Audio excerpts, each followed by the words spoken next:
الحمد لله رب العالمين المتوحد بجلال البقاء. الحمد لله رب العالمين العليم بجميع الأشياء، لا يعزب عن علمه مثقال ذرة في الأرض ولا في السماء. الحمد لله رب العالمين الذي قدر الأزمان وفصل الفصول وأغرق في بحر معرفته الأفكار والعقول، فخص قوما بخدمته وشغلهم بمحبته، وعنده مفاتح الغيب لا يعلمها إلا هو، ويعلم ما في البر والبحر، وما تسقط من ورقة إلا يعلمها، ولا حبة في ظلمات الأرض ولا رطب ولا يابس إلا في كتاب مبين. وأشهد أن لا إله إلا الله وحده لا شريك له، وأشهد أن سيدنا وحبيبنا وتاج رؤوسنا محمدًا رسول الله صلى الله عليه وسلم، الذي كانت حياته كلها لله، لم ينتصر يوما لنفسه ولم ينتصر يوما لهواه، إنما كان هم النبي صلى الله عليه وسلم أن ينقذ أمته من النار. اللهم صل وسلم وبارك على سيدنا محمد وعلى آله وأصحابه أجمعين. أما بعد، عباد الله، فقد كان حديثنا في لقاء سبق عن الركن الثاني من أركان الإسلام، ألا وهو الصلاة، إلا أنني أريد أن أتوقف عن الحديث عن الركن الثاني لأدلل مع حضراتكم من على منبر رسول الله صلى الله عليه وسلم، ابتهاجا بقدوم ضيف عزيز على أمة الحبيب الأعظم والنبي الأكرم الأفخم صلى الله عليه وسلم في شهر هو شهر أمتها. فإن رجب شهر الله، وإن شعبان شهر النبي صلى الله عليه وسلم، وإن رمضان شهر أمة النبي الأكرم الأعظم صلى الله عليه وسلم. وقد كان السلف الصالح في شعبان يتدارسون القرآن استعدادا لشهر رمضان، فإذا ما دخل شهر رمضان كان رمضان شهر التطبيق العملي لما تدارسه السلف في شعبان من القرآن. وقد كان صلى الله عليه وسلم في شهر شعبان يصومه إلا قليلا، كما ورد في صحيح البخاري عن السيدة عائشة رضي الله تعالى عنها. ولذلك أيها الإخوة الأحباب، قد تكون العادة عبادة إذا قرنت تلك العادة بالنية، فإذا ما أراد أحد أن يغتسل عادة إن نوى باغتساله الطهارة أصبح الاغتسال عبادة. وقد يأكل والأكل عادة، فإذا نوى بالأكل التقوي على طاعة الله أصبح أكله عبادة. لكن الصعب أن تتحول العبادة إلى عادة، كما هو شأن كثير من الناس في رمضان أن يصبح الصيام عندهم عادة وليس عبادة كما أراده النبي صلى الله عليه وسلم، وكما هدف إليه الشرع في فرضيته للصيام. ولذلك أيها الإخوة الأحباب، في هذا اللقاء من على منبر سيدنا محمد صلى الله عليه وسلم في اللقاء السادس في سلسلة أنوار النبوة المحمدية، نريد أن نتكلم عن الضيف القادم علينا ألا وهو شهر رمضان. أمة الحبيب الأعظم صلى الله عليه وسلم، الإنسان مؤلف من مادة وروح، يعقل ويفكر ويشعر ويتذوق، وهذا الإنسان هو لطيفة من لطائف الله وجوهرة روحانية من جواهر الله سبحانه وتعالى. ولكل من الجسد والروح وظيفة، ولكل منهما غذاء، فغذاء الجسد الطعام والشراب، وغذاء الروح الدين والإيمان. فإذا ما طغى أحد العنصرين على الآخر كانت المعادلة غير سليمة. فإذا أهمل الإنسان روحه واقتصر على متطلبات نفسه حرق بنفسه وجسده إلى دونية وإلى بهيمية.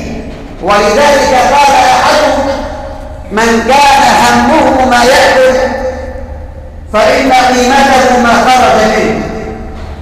وإذا ما تغلب عنصر الروح على عنصر المادة والجسد فقد يصل الأمر بالإنسان إلى الهلاك. ولذلك النبي صلى الله عليه وسلم عندما جاءه وحي ثلاثة وقال: أحدهم أما أنا فأصوم ولا أفطر، وأما الآخر فقال: إنني أصلي ولا أرقد، وأما الثالث فقال: إنني لا أتزوج النساء. قال النبي صلى الله عليه وسلم: أنا إني أخشاكم لله وأتقاكم له، لكنني أصوم وأفطر وأصلي وأرقد وأتزوج النساء، فمن رغب عن سنتي فليس مني، إذ إن لبدنك عليك حقا وإن لدينك ولربك عليك حقا، فإذا ما أهملت أحد الأمرين فقد وقعت في خطيئة ما.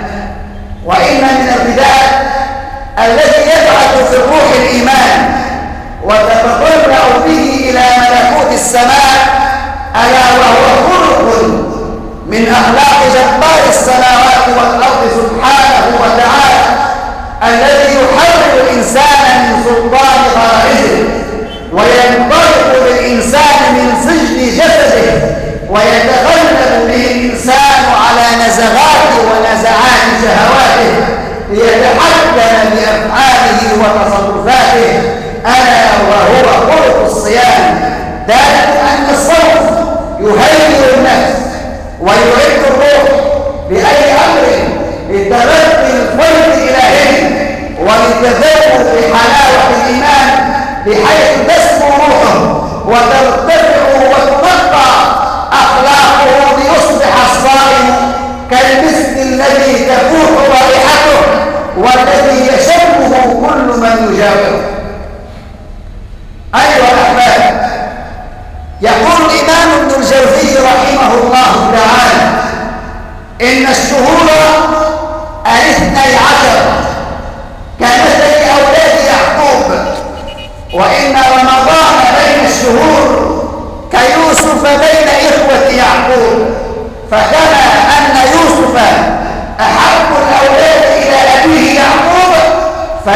شهر رمضان أحب الشهور إلى الله سبحانه وتعالى، ولذلك جاء فيه القرآن وجاء فيه فرضية الصيام على أمة العدنان صلى الله عليه وسلم. وإذا كان في يوسف من الحلم والعدل ما ضمر جفوة إخوته حينما قال لهم حينما دخلوا عليه قال لا تثريب عليكم اليوم يغفر الله لكم، فإن شهر رمضان فيه من الرأفة والنعمة والخير والبركات والعتق من النار ما يغلب جميع الشهور.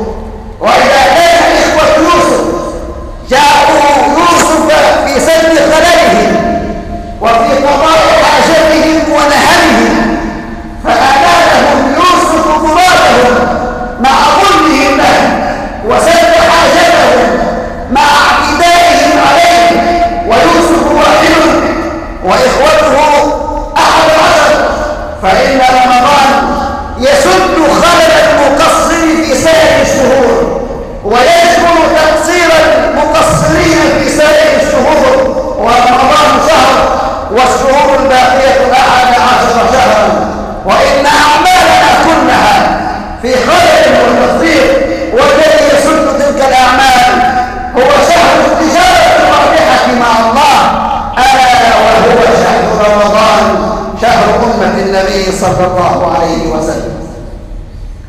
وإذا كان التجار ينتظرون المواسم لعظيم الرواج فيها، بحيث إذا ما جاء الموسم شكروا عن سائد الجد في التجارة والربح، بحيث يختارون من الأصناف أجودها ومن الألوان أجملها ويتحملون الشدائد ويستسهلون الصعاب والمشاق والسهر لأجل الربح، لأن من ذاق لذة الربح هانت عليه الشدائد وسهلت أمامه كل المتاعب، فكيف إذا كان الربح مع الله في تجارة لا خسارة فيها، ألا وهي التجارة مع الله سبحانه وتعالى.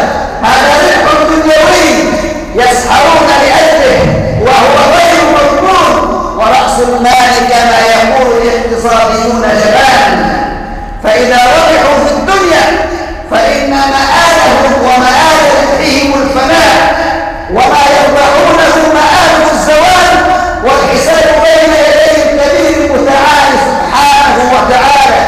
لكن الربح الحقيقي والتجارة الناجحة هي التجارة مع الله، تجارة مأمونة، تجارة رائجة، تجارة رابحة لا رشد فيها، تجارة لن تموت يعطي الله تعالى التاجر فيها ليس كالثمن بل أكثر من الثمن إلى 700 ضعف إلى ما شاء الله سبحانه وتعالى، لأن الصوم لله والله يجزي به.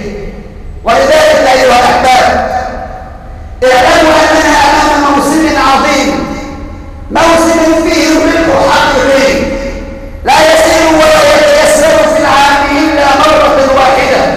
الربح فيه أولا هو الربح من النار والدخول جنة الله سبحانه وتعالى لمن صرفت لله نيته وطارت سيرته وسيرته وكف نفسه عن الحرام وتجارته عن الخسران. يقول الله سبحانه وتعالى إن الذين آمنوا وعملوا الصالحات إنا لا نضيع أجر من أحسن عملا. أيها الأحباب، يقول الحافظ ابن حجر رحمة الله عليه إن الاستغناء عن الطعام وغيره من الشهوات هي من صفات الله سبحانه وتعالى، لأن الله تعالى صمد، والصمد هو غير المحتاج إلى غيره وغير المماثل لغيره ولن يكون إلا لله سبحانه وتعالى. فإذا ما تقرب العبد إلى الله بالصيام تقرب إلى الله بخلق هو من أخلاق الله وصفة هي من صفات الله أضافها الله تعالى إلى نفسه كما ورد في الحديث القدسي الصوم لي وأنا أجزي به. الأندلسي رحمه الله: إن أعمال العباد مناسبة لأحوالهم إلا الصيام، فإنه مناسب لصفة من صفات الله، وكأن الله تعالى يقول: إن الصائم يتقرب إلي بأمر هو متعلق بصفة من صفاتي. ولذلك كان صلى الله عليه وسلم يبشر صحابته بقدوم رمضان ويهنئ صحابته لاستقبال رمضان وللصيام. يقول النبي صلى الله عليه وسلم لصحابته في أواخر شهر شعبان كما نحن عليه الآن: أيها الناس، قد جاءكم شهر عظيم مبارك، فرض الله عليكم صيامه وسن لكم قيامه. إذا جاء شهر رمضان تفتح فيه أبواب الجنان وتغلق فيه أبواب النيران وتصفد فيه الشياطين. ثم ألا يكفي أن القرآن نزل فيه على أمة النبي صلى الله عليه وسلم، وعلى يجب أن يرتب المؤمنون ألسنتهم بالقرآن قراءة وتدارسا وتطبيقا ووقوفا بين يدي الله تعالى فيما سنه له النبي صلى الله عليه وسلم من صلاة التراويح، بحيث ينال المؤمن يوم القيامة مع الصيام ومع القرآن أن ينال شفاعتين: شفاعة القرآن وشفاعة الصيام. يقول الصوم: يا رب منعته الطعام والشهوة، ويقول القرآن: يا رب منعته النوم في الليل. فيشفعان للعبد يوم القيامة. أيها الأحباب، لابد لنا أن نستخدم هذه الفرصة وأن ننتهزها، فلعل أن يكون رمضان آخر رمضان نعيشه مع أن دعاء النبي صلى الله عليه وسلم: اللهم بارك لنا في رجب وشعبان وبلغنا رمضان. تبليغنا رمضان بشرى من النبي صلى الله عليه وسلم ودعاء من النبي صلى الله عليه وسلم. فكيف بك إذا ما ولدت شهر رمضان الباليا بما فيه ليلة القدر وكنت من الذين أعتقوا من النار؟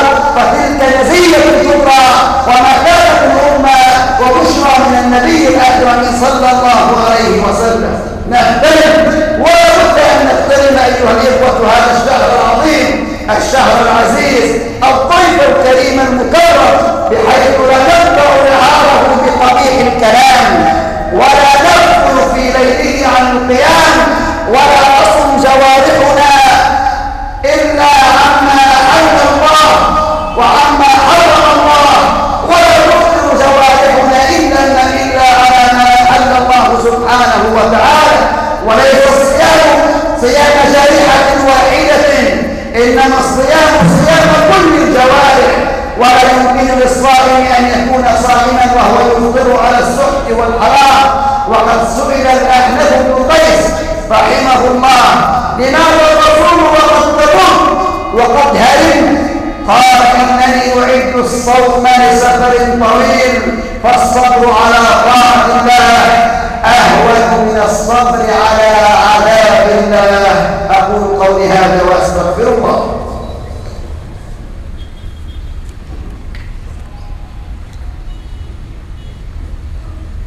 الحمد لله أعزنا بالإسلام وأكرمنا بالإيمان، رحمنا بسيدنا محمد عليه أفضل الصلاة وأزكى السلام، وأشهد أن لا إله إلا الله وحده لا شريك له، وأشهد أن سيدنا وحبيبنا وعظيمنا وتاج رؤوسنا محمدا رسول الله صلى الله عليه وسلم بلغ الرسالة وأدى الأمانة ونصح الأمة وكشف الأمة وتركنا على المحجة البيضاء ليلها كنهارها لا يزيغ عنها إلا هالك.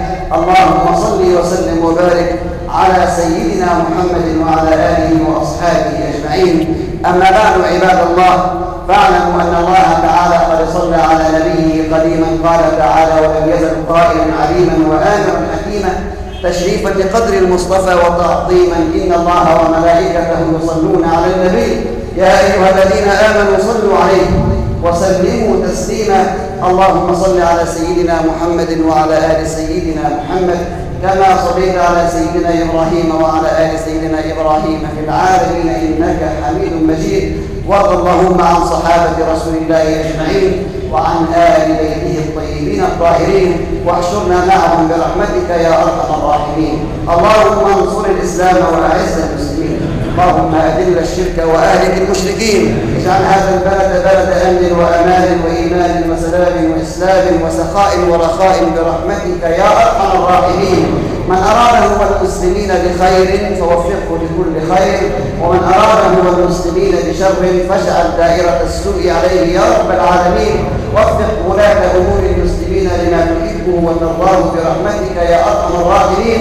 طهر قلوبنا من النفاق وأعمالنا من الرياء وألسنتنا من الكذب. بارك لنا في شعبان وبلغنا رمضان واجعلنا ممن تخلقوا بأخلاقه يا أرحم الراحمين. عباد الله، إن الله يأمر بالعدل والإحسان وإيتاء ذي القربى وينهى عن الفحشاء والمنكر والبغي يعظكم لعلكم تذكرون. اذكروا الله العظيم يذكركم واستغفروه يغفر لكم وأقيموا الصلاة. الله أكبر الله أكبر.